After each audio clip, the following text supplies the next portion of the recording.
I get lonesome a lot because I live alone.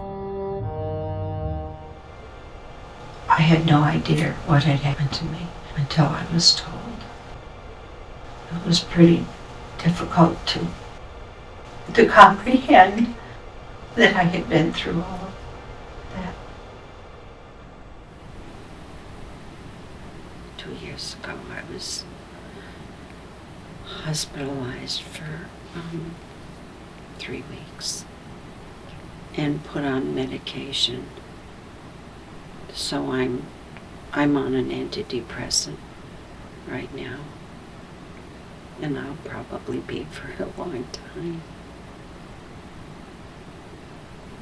Depression is probably one of the most common consequences of traumatic brain injury. First year of the accident I was into, I was pretty depressed.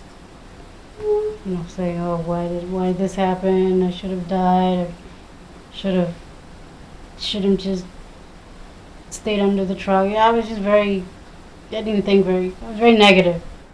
And it has multiple causative factors.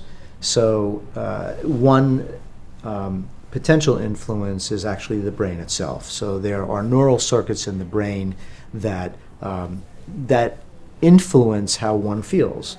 And there's evidence now that certain regions in the brain, particularly in the frontal lobe, may be most involved in depression. And neurotransmitter systems, the chemicals that drive the brain, are also a big part of the story. So when there is a brain injury, neurotransmitter systems can also become deranged, and the regions of the brain that mediate emotions and emotional control can go awry.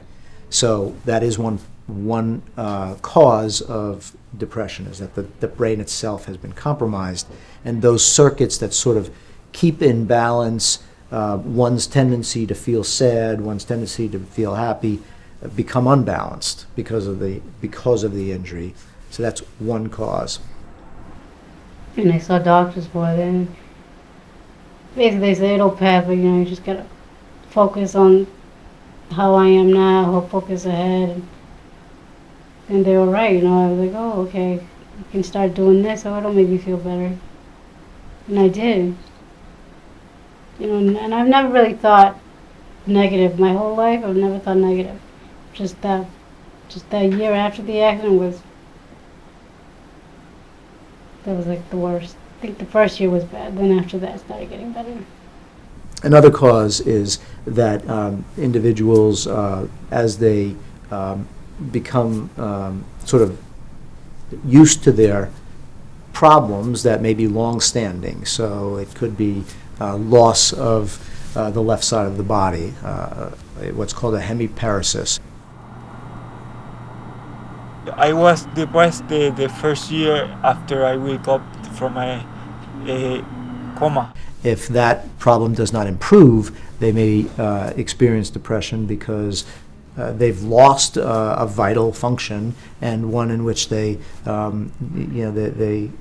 the recollection of how easy things were before, and now things are effortful and challenging, and it's very hard to continuously have to put out effort for something that did not get a thought before.